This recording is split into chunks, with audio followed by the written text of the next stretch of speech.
Hello guys, magluluto pala tayo ng ginatang tulingan. Ayan, ilalagay natin yung lamas sa kaldero. Ganyan pala kung magluto guys. Kailangan yung lamas nasa ilalim tapos papatungan mo ng isda. Kailangan i-plaster yung isda guys. Para pag naluto, hindi siya madudurog. Ganyan lang. Isa-isa.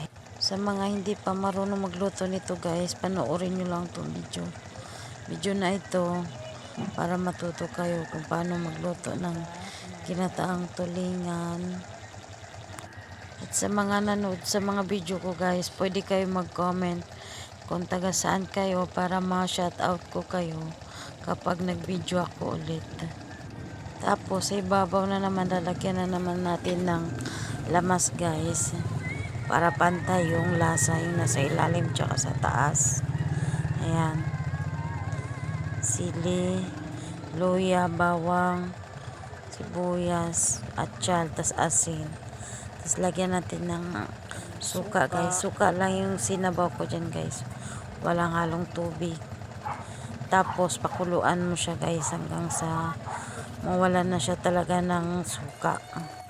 Ayun, wala na siyang suka guys. Tuyong-tuyo na siya. Sunod, ilagay natin yung gata at talong guys. Tapos napakuluan na natin guys. Ito na palang kinalabasan ng ating ginatang tulingan guys. Sobrang sarap niyan guys. Yan, sa tingin nyo palang masarap. Ready to eat na siya guys.